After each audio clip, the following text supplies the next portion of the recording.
average American now carries 23 extra pounds. Heart disease and stroke will claim the lives of 460,000 American women. 69 grams of fat. You could actually save 12 grams of the fat and half the calories if you simply ate an entire stick of butter. We're talking about diabetes and hypertension and bone diseases, osteoporosis. Prostate cancer is now the most common cancer in American men. Doctors say we really need to eat less red and processed meat. On arteriosclerosis and cancer and autoimmune disease. We have unprecedented amount of type 2 diabetes in our children, and we're starting to see hypertension in our children in grammar school. In case you're wondering, 2,120 calories. Clearly, the Western diet is taking a toll. This should serve as a wake-up call. We have a growing problem, and the ones who are growing are us. Food. It's central to our lives and traditions. Every special occasion seems to involve food and feasting. But could some of these same foods, including several that we think are good for our health, also be causing many of our most serious health problems? Indeed, we're facing a massive health crisis. No less than 40% of Americans today are obese, and about half of us are taking some form of prescription drug.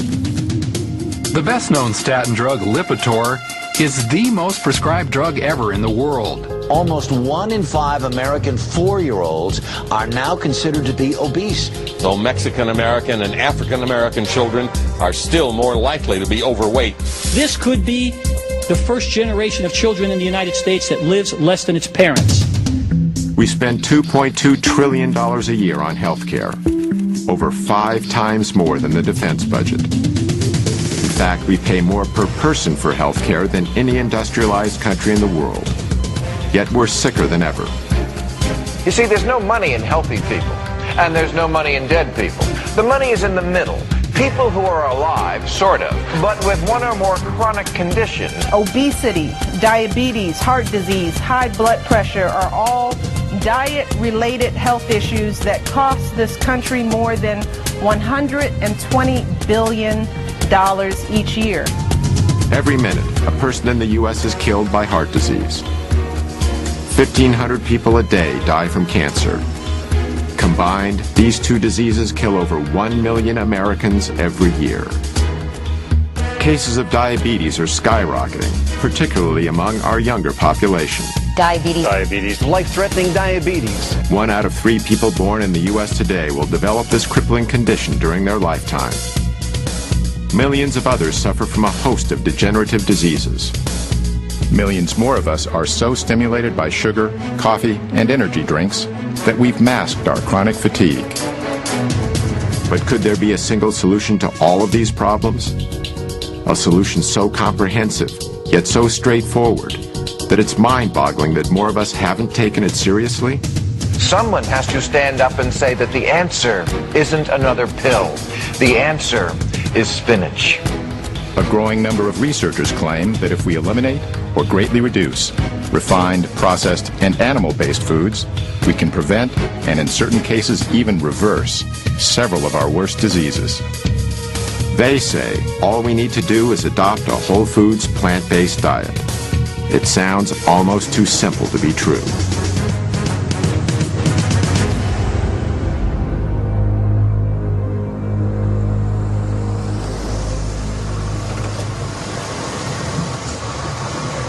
You might not expect someone like me to explore the connection between diet and disease.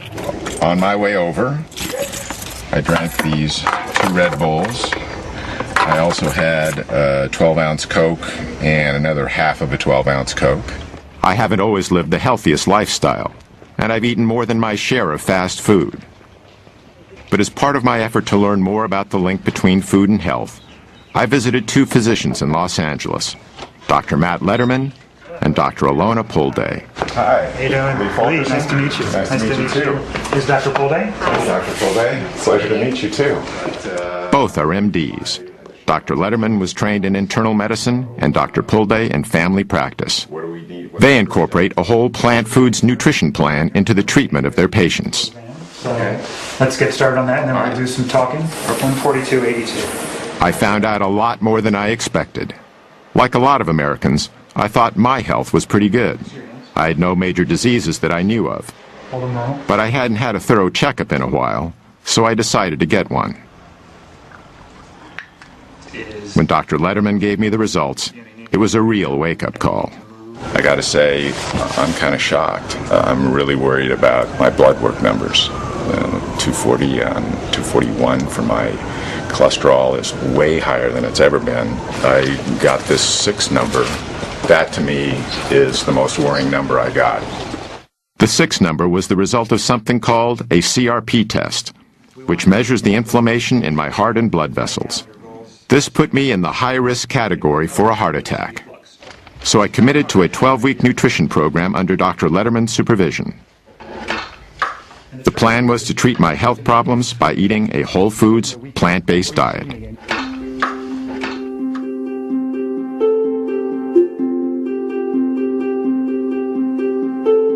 The idea of using nutrition to promote good health is nothing new. Indeed, Hippocrates, the ancient Greek father of Western medicine, said, "Let food be thy medicine," over 2,000 years ago.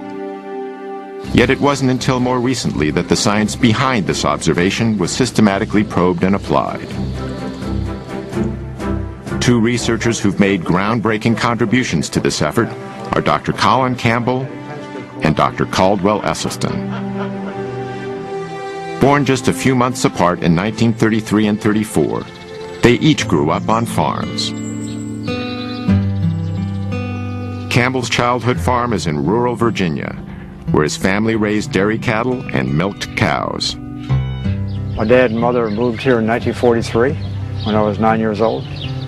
And during that time, we had a dairy of about somewhere between 20 and 30 cows, which in those days was a modest, medium-sized dairy.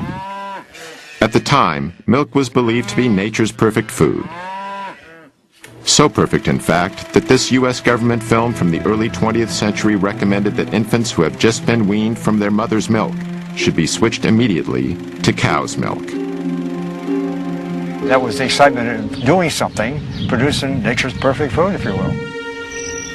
Established in 1675, the Esselstyn's farm is in upstate New York. On these rolling hillsides, they grazed both beef and dairy cattle.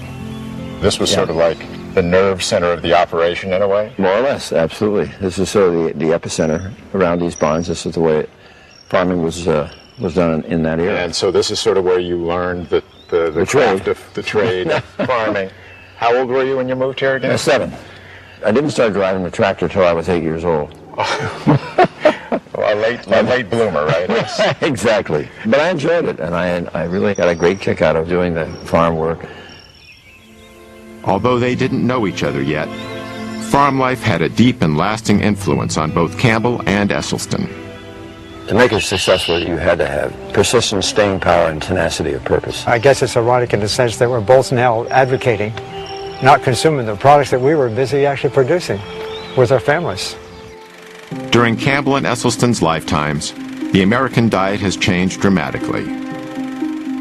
Near the beginning of the 20th century, Americans each ate about 120 pounds of meat annually. By 2007, that figure had exploded to no less than 222 pounds. In 1913, we ate about 40 pounds of processed sugar each per year. However, by 1999, our consumption of all refined sweeteners had risen to over 147 pounds. In 1909, Americans consumed around 294 pounds of dairy products apiece.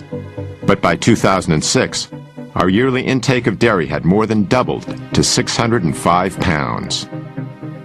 By the early 1950s, Campbell was off to college at Penn State, while Esselstyn went to Yale. As part of Yale's rowing team, Esselstyn won an Olympic gold medal in 1956. During this same decade, the pace of American life was accelerating, even with our food. The late 50s was the heyday of the drive-in burger joint. The supermarket was just beginning to thrive in the newly built post-World War II suburbs. This was when the so-called convenience foods were born, like the legendary foil-wrapped TV dinner, not to mention a host of other tasty processed delicacies devised to make our lives easier and better. By By now, Colin Campbell was in graduate school at Cornell University, which had one of the most prestigious nutritional science departments in the country. His research was on animal nutrition and biochemistry. But it was focused more on feeding animals for their ability to be able to produce meat, milk, and eggs, protein containing. And so my own research was focused on protein, making sure we got enough. It was considered to be the vital nutrient. It was one of the first nutrients discovered. And without protein, the animal would die. So it was a life force. And in fact, in even the early 1900s, there were statements made that this is the stuff of civilization itself. Protein was also nearly synonymous with animal-based foods like meat. It still is today, all over America. Why do you think meat is important in our diet? Protein. Protein? Protein. Protein. Protein. Protein. A lot of protein. We need protein, don't we? We can't live without protein. The idea that plants had protein also didn't come into play until maybe the late 1800s, early 1900s, and then it struggled through the years. No matter what source the protein came from, in the late 1950s, most scientists believed the world needed a lot more of it. We had a lot of starving and malnourished children in the world.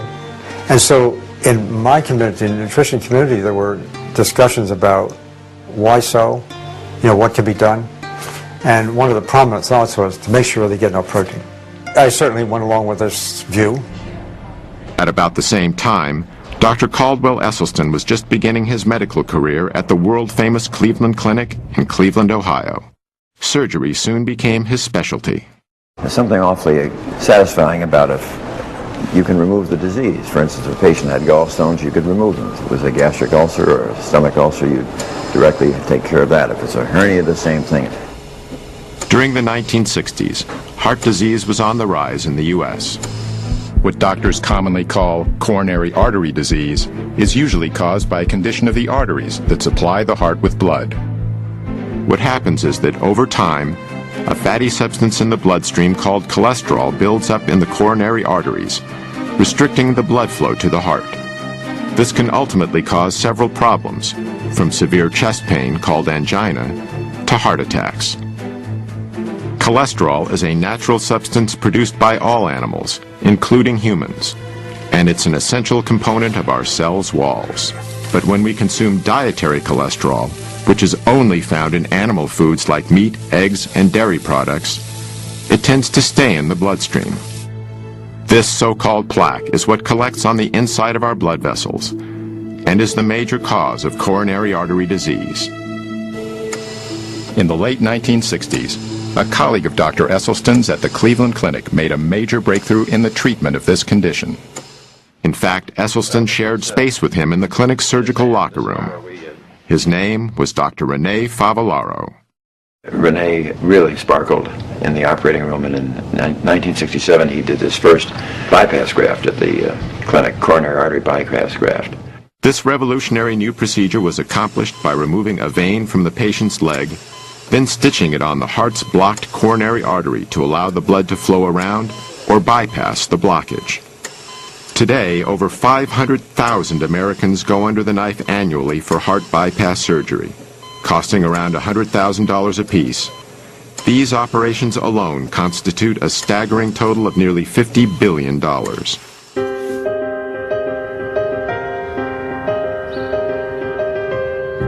Joey Acoin lives in Tampa, Florida, where he owns and operates a landscaping company. I tell everybody, the joke with everybody with me is, I don't eat to live, I live to eat. And my whole life I ate whatever I wanted. In 2004, doctors discovered Joey had a dangerously high cholesterol level of 320 and a hazardous blood sugar level of 480. This not only made him a type 2 diabetic, but a prime candidate for a heart attack and a stroke. This is my daily pill regimen. I got 2 pills I take for my diabetes, then I got 1 for cholesterol, 1 for high blood pressure, and then I take Byetta, which is an injectable medicine, every morning before breakfast and every night before dinner. And that's what I've been doing for almost 4 years now. and I know it makes me tired, and I just don't feel normal. I only sleep 4 hours a night or so. I just hate taking them.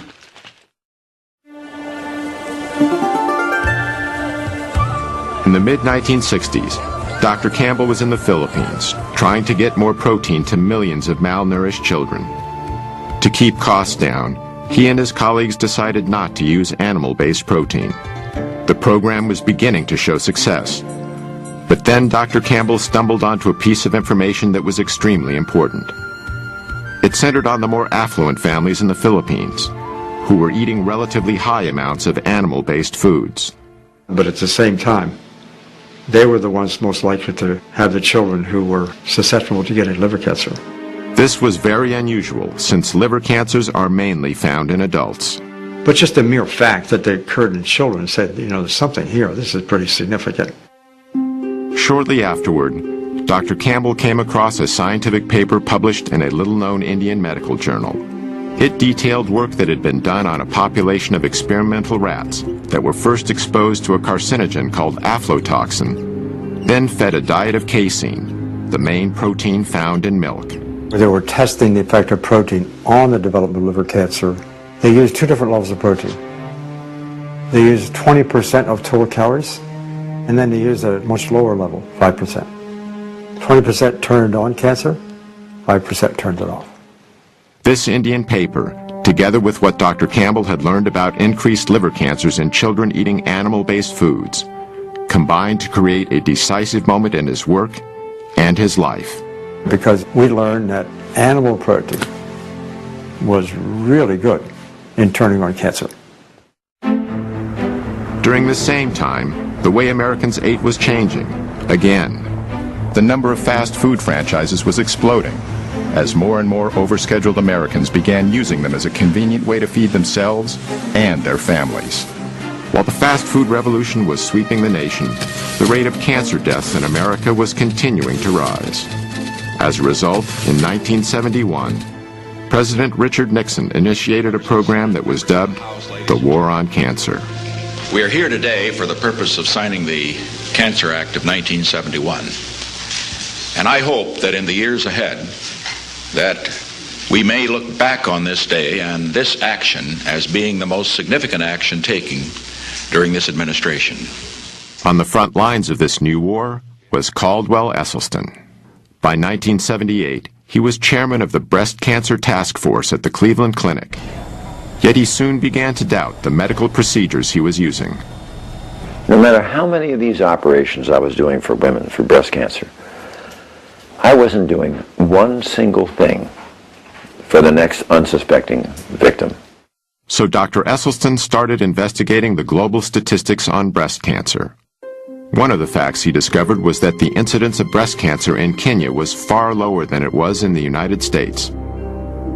In fact, in 1978, the chances of a woman getting breast cancer in Kenya were 82 times lower than in the U.S. Dr. Esselstyn was even more surprised by the numbers he discovered for some other types of cancer. In the entire nation of Japan, in 1958, how many autopsy-proven deaths were there from cancer of the prostate? 18. 18 in the entire nation. That, to me, was about the most mind-boggling public health figure that I think I'd ever encountered. In the same year, the U.S. population was only about twice the size of Japan's. Yet the number of prostate cancer deaths exceeded 14,000. Dr. Esselstyn also discovered that in the early 1970s, the risk for heart disease in rural China was 12 times lower than it was in the U.S. And in the highlands of Papua New Guinea, heart disease was rarely encountered. The link he noted between all the areas he studied was simple. Virtually, the Western diet was non-existent. They had no animal products. They had no dairy, no meat. Even more compelling to Esselstyn was some historical data that had long been overlooked. In World War II, the Germans occupied Norway. Among the first things they did was confiscate all the livestock and farm animals to provide supplies for their own troops. So the Norwegians were forced to eat mainly plant-based foods. Now we look at the deaths in Norway, just antecedent to this period, from heart attack and stroke. 19 27. 1930, 35. Look right up here, right at the very top, 1939. Bingo! In come the Germans. Immediately, 1940, wow, 41, 42, 43, 44, 45. Have we ever seen a population have their cardiovascular disease plummet like this from statins, from bypass surgery, or from stents? No. But look what immediately happened. With the cessation of hostilities in 1945, back comes the meat, back comes the dairy, back comes the strokes and heart attacks. I mean, it's such an absolute powerful lesson. But we didn't get it. Because of evidence like this, Dr. Esselstyn was making the same assessment that Dr. Campbell was due to his work in the Philippines, seeing a causal link between animal-based foods and some of our most deadly diseases. But they weren't the only researchers coming to this conclusion. Another was Dr. John McDougall. In the mid-1970s, he began practicing on a sugar plantation in Hawaii. What I observed there was the health of the people differed dramatically depending upon how long they'd been in Hawaii. People who were raised in Japan, the Philippines, Korea, China, first generation, who had moved from their native land, were always trim. Never had heart disease, prostate cancer, colon cancer, breast cancer, rheumatoid arthritis, multiple sclerosis. Never overweight. They were in their 80s and 90s and fully functional. Their kids got a little fatter, a little sicker. Their grandkids and the next generation were just as fat and sick as anybody I'd ever seen. And what came through clearly was the diet was the difference.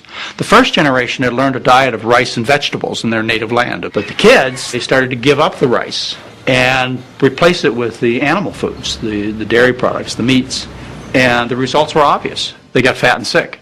So I knew at that point what caused most diseases.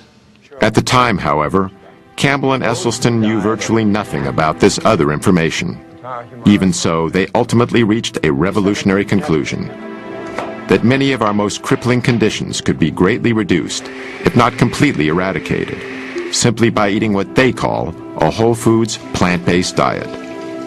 This means consuming foods that come mainly from whole, minimally refined plants, such as fruits, vegetables, grains, and legumes. It also means avoiding animal-based foods, such as meat, dairy, and eggs, as well as processed foods like bleached flour, refined sugars, and oil. Campbell and Esselstyn's research in this field would change their lives forever.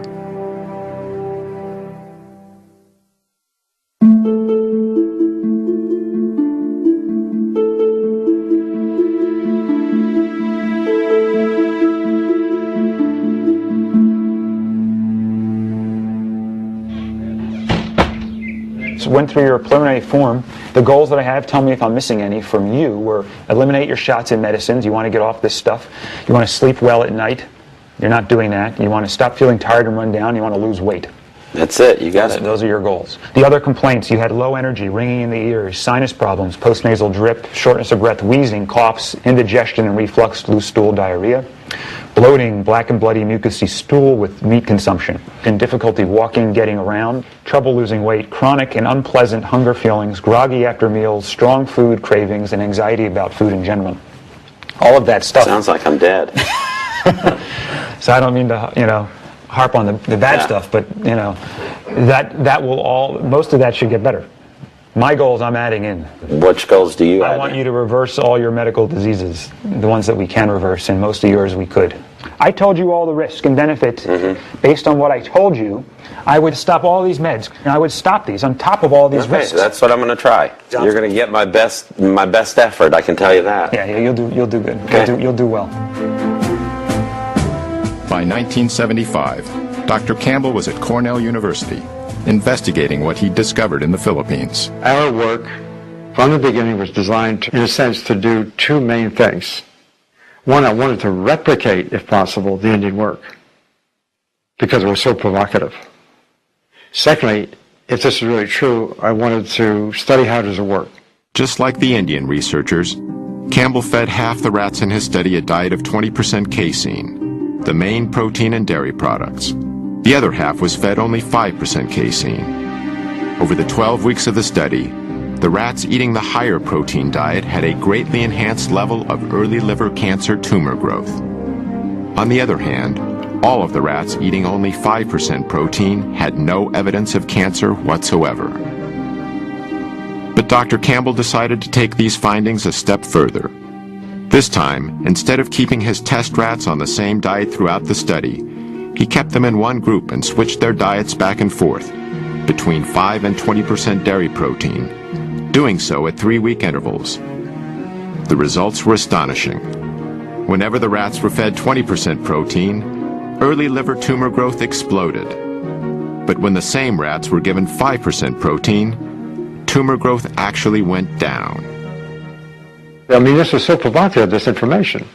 We could turn on and turn off cancer growth just by adjusting the level of intake of that protein. Go from 5% to 20% is within the range of American experience. The typical studies on chemical carcinogens causing cancer are testing chemicals at levels maybe 3 or 4 orders of magnitude higher than we experience. Even more surprisingly, Dr. Campbell discovered that a 20% diet of plant proteins from soybeans and wheat did not promote cancer. However, there's a long-standing belief among the public that animal protein is important for human health. Connie Dickman supports this position. Ms. Dickman is Director of Nutrition at Washington University in St. Louis, Missouri. She's the past president of the American Dietetic Association and an advisor to the National Dairy Council. When you eliminate animal foods from your eating plan, you run the risk of inadequate protein content. Animal proteins provide all the amino acids that we need for cell growth, tissue repair, and overall health. Eating whole foods, it's virtually impossible to be protein deficient without being calorie deficient, because even if you take the foods that are have the least amount of protein in it, let's say potatoes, for example, or rice, 8-9%. Wasn't that's the figure we more or less need. Dr. Campbell's research led him to a conclusion about the way genes, chemicals, and nutrition interact to promote cancer. Cancer starts with genes. It might be genes we're born with, it might be genes that are actually changed by a chemical. So those genes become capable of producing cancer cells.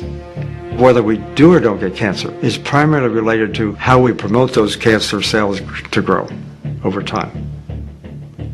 That's where nutrition comes into play. They go much more rapidly when they are fed animal protein. Dr. Campbell and other nutritional scientists have found that only a small percentage of cancer cases are caused solely by genes.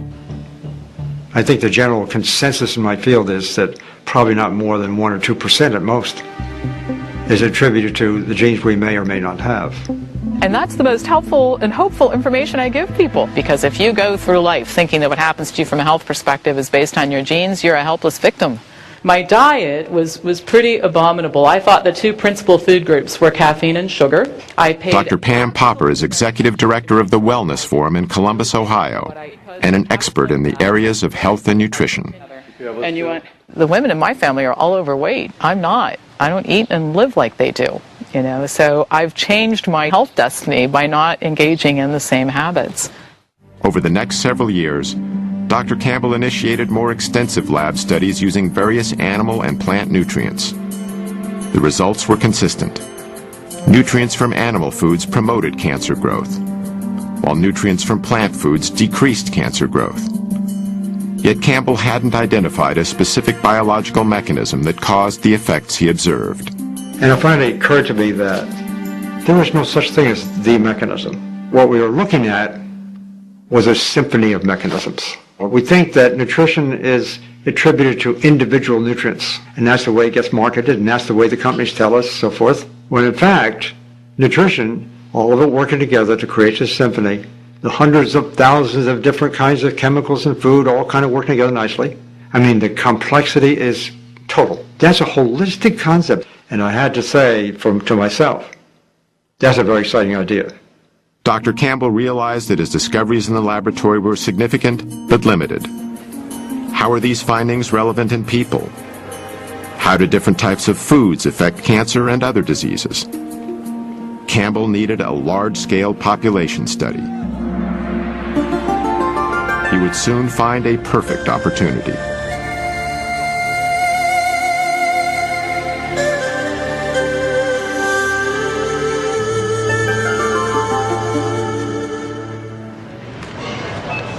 So mangoes are really good. They flavor things really Okay. nice. That's something you want to get a riper one.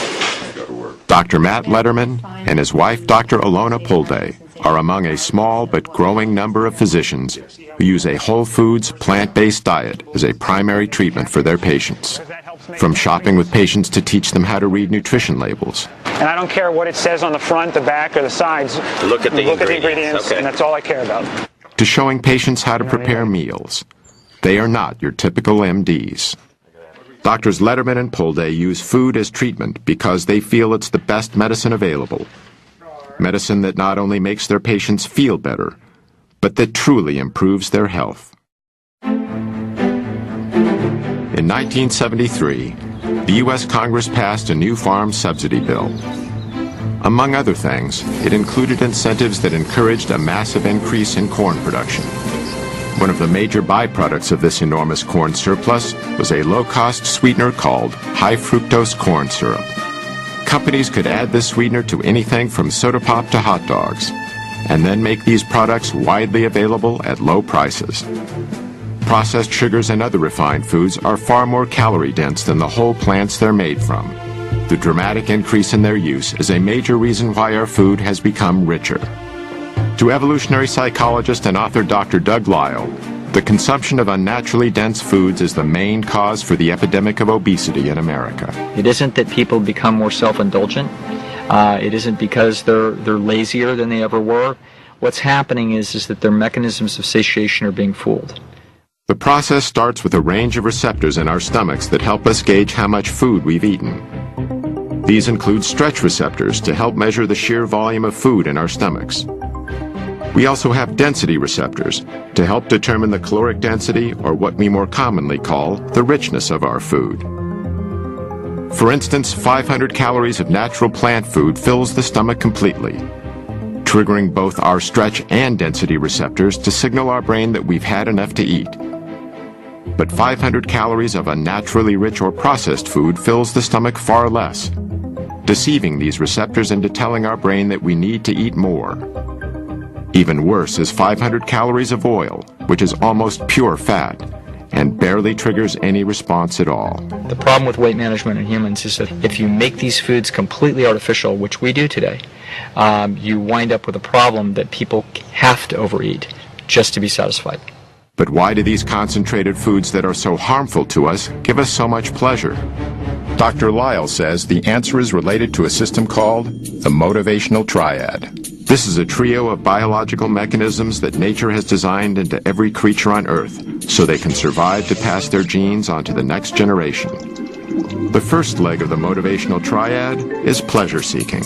And primarily two things are the cause of that, and those two things are food and sex. So in the case of a great white shark, it's basically got a neon sign flashing across its forehead saying food, sex, food, sex, food, sex. Unless it's a male, then it says sex, food, but it's pretty much the same thing. The other two legs of the motivational triad are avoiding pain and doing everything with the least amount of effort.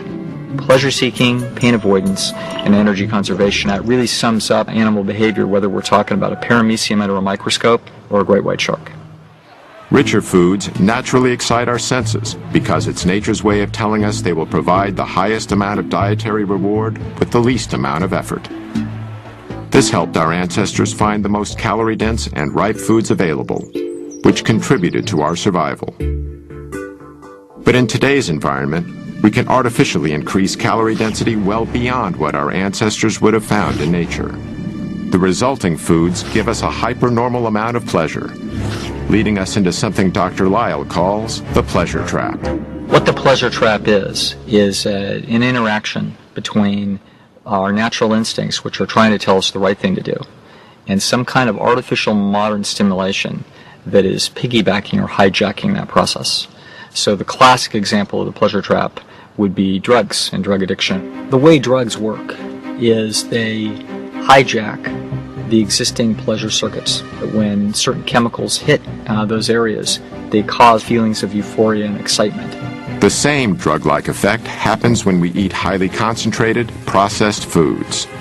We've removed the fiber, we've removed the water, we've removed the minerals, we've done everything that we can to hyper-concentrate sugar and fat and add a bunch of salt as well into the food. And now what the food has become is become a low-grade addiction. These things are drugs. They have other deleterious side effects, not the least of which is adding a lot of empty calories. Dr. Terry Mason is Commissioner of Health for the City of Chicago.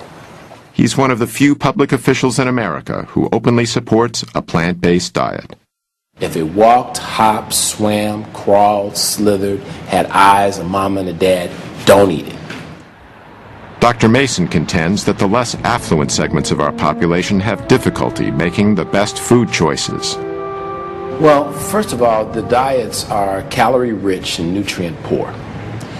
This is the real problem. And unfortunately, poor people are poor in everything. They're poor in health, they're poor in food choices, they're poor in almost every aspect you can think of. This makes the less prosperous particularly vulnerable to the low-grade addiction of highly processed foods. People want stuff that's fast, people want stuff that's quick, and they like the stuff that's salty, and they like the taste of something fried. And so those are the kinds of things that you see in our community.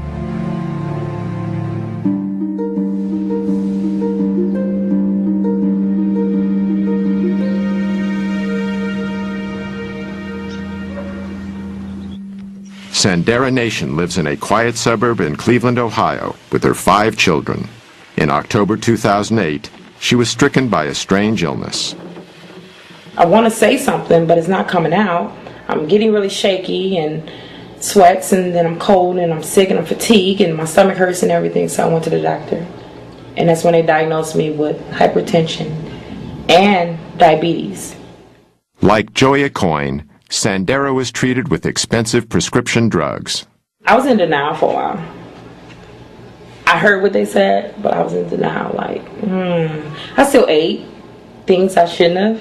I didn't really get the education that I needed to know, so I really depended on that pill to save me.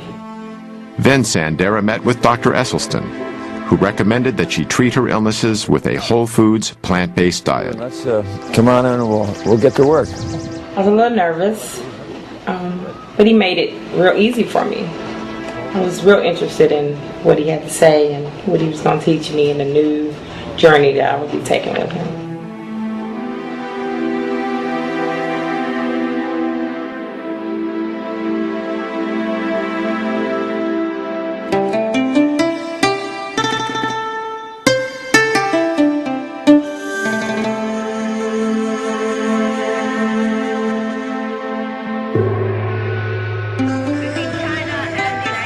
In 1974, Chinese Premier Zhou Enlai was hospitalized with bladder cancer. Knowing that his disease was terminal, he decided to give his country a more complete understanding of cancer. So he initiated what would become one of the largest and most thorough scientific studies in history. 650,000 researchers cataloged the mortality patterns caused by several types of cancer for the years between 1973 and 1975. The study encompassed every county in China and over 880 million people. Zhou died in 1976, years before his study was complete. Okay, and you'll need how many shirts then? Probably 3? Yeah. Okay. Zhou Enlai's cancer study would ultimately have a major impact on what Dr. Campbell himself has called the capstone of his research.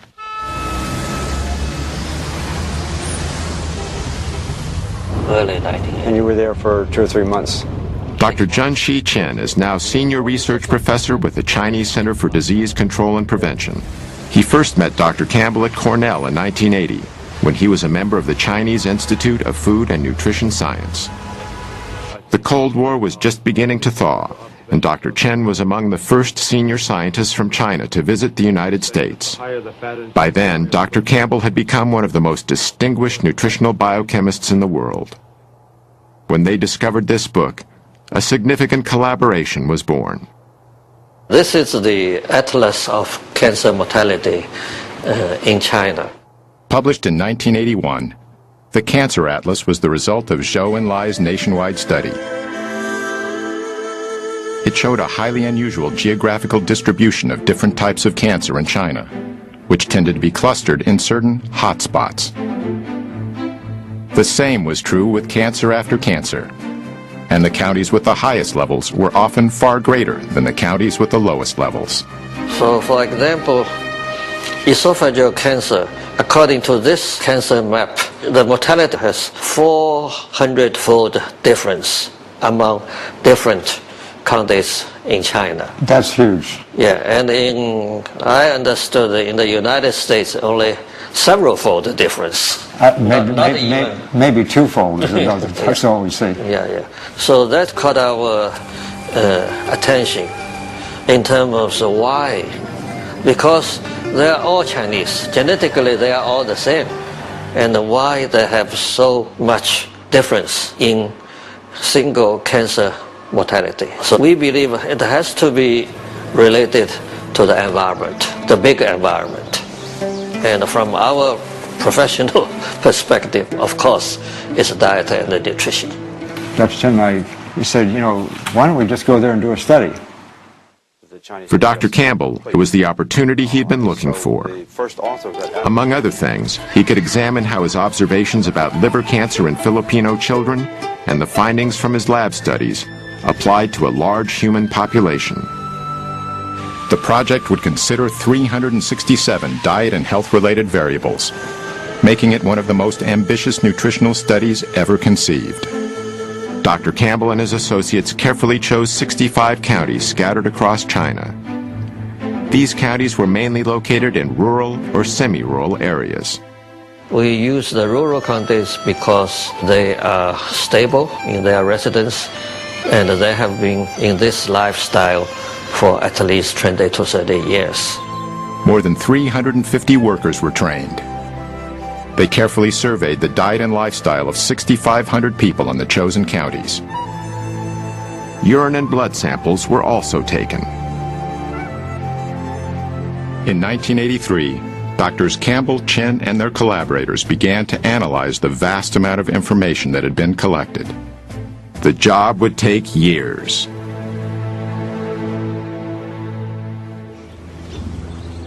After 8 weeks eating plant-based foods, Joya Coyne was still off all his medications. When I started this, I had all these side effects from medication and from my being so unhealthy, but now I'm getting in better shape every day. I feel more healthy. I very seldom get tired during the day. I just feel so good all the time.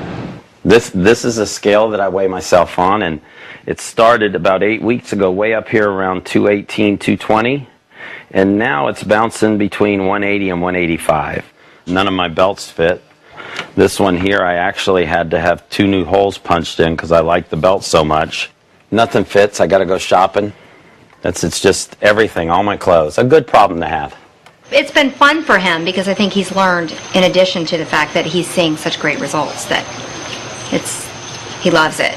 I don't think he'll go back to this old ways. He feels too good, and he likes, even if he started to go off a little bit, he feels too good, his energy's too good, he looks younger. And the fact that he would have to go back on all the meds, if he did, I think that that's a huge motivation for him to maintain the lifestyle.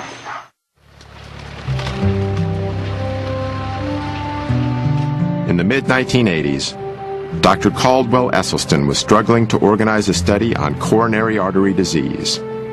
His plan was to put a group of patients on a diet of low-fat plant-based foods, along with small quantities of low-fat dairy products and minimal amounts of cholesterol-reducing drugs. And slowly, over the next 18 months, I got the 24 patients that I had asked for. But the ones they sent me were a little bit sicker than I had thought. These were patients who had failed their first or second bypass operation. They had failed their first or second angioplasty. And there were 5 who were told by their expert cardiologist they would not live out the year. One of the most gravely ill patients was a 59-year-old speech and communications teacher, Evelyn Oswick. Ate all the chocolate candy I could eat, ate every donut I could put my hands on. Oh, I just love things like that. A lot of gravy. And then I have had 2 heart attacks before I met Dr. Esselstyn. When I had the second heart attack, the doctor said that I should prepare for death, really, is what he said. And I looked at him and I said, do you really mean that what you want me to do is buy a rocking chair and just sit there and rock away and wait? And he just looked at me and he said, yes, that's just exactly what I'm saying. Anthony Yen was born and raised in China. And we were eating typical Chinese cultural diet. A very small piece of meat, but they slice it, and so it was for flavor rather than in American style. When you eat a large, great, big piece of meat, which you could easily feed the whole family in China. And we eat a lot of vegetable in China, and we had soup. But once I came to the United States, you find beginning to experience fast food, the hamburgers and cheeseburgers, pizza, and I noticed my weight began to gain. When Mr. Yin was 56 years old, he suddenly experienced severe chest pains. At that time, I had an open heart surgery. I had 5 bypass, 5. But it was very interesting. About a week later, I felt my chest tighten up again. So myself and my wife went to see Dr. Esselstyn. I saw every one of these patients myself every 2 weeks for the first 5 years. And at that visit, we would get a full cholesterol lipid profile. We would get blood pressure, weight, and I would go over every morsel they ate. By using simple foods as the main treatment for his patients, Dr. Esselstyn was bucking a high-tech, high-cost system that was deeply entrenched in both big medicine and big government. Behind my back, I got to be known as Dr. Sprouts. But I've always liked a challenge. We preheat the oven, got the water going, we just add some seasonings, and then we add the onions and the spinach. I've never been a morning person my whole life, and but previous to this experience, it had probably been worse than ever, and that entailed needing to get up in the morning and caffeinate myself with Cokes and Red Bulls and stuff like that before I could even think or start to work. We didn't make the rice noodles. Okay. You just boil them real quick and then throw this on top. Right.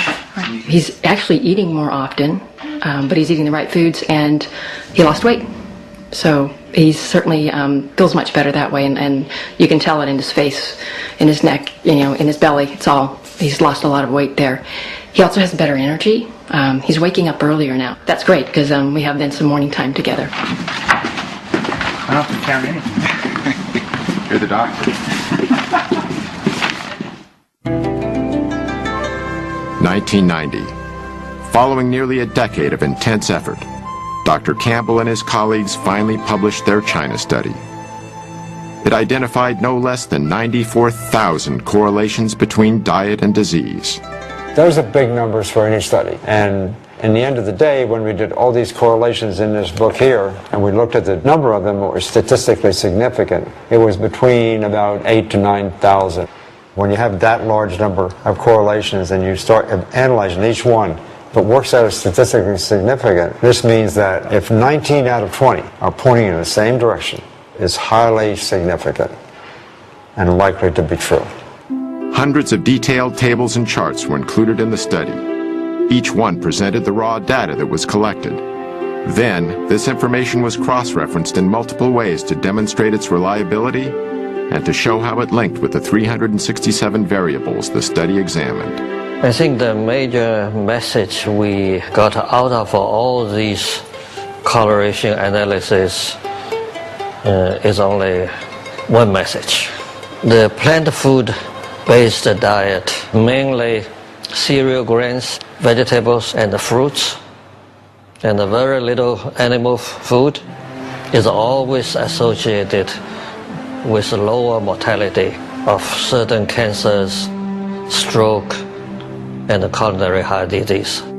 The New York Times called it the most comprehensive large study ever undertaken of the relationship between diet and the risk of developing disease. For Dr. Campbell, he finally had large-scale data on people, and it was remarkably consistent with his earlier discoveries. Together, he found that the scientific evidence was clear. Whole plant-based foods were beneficial to human health, while animal-based foods were not.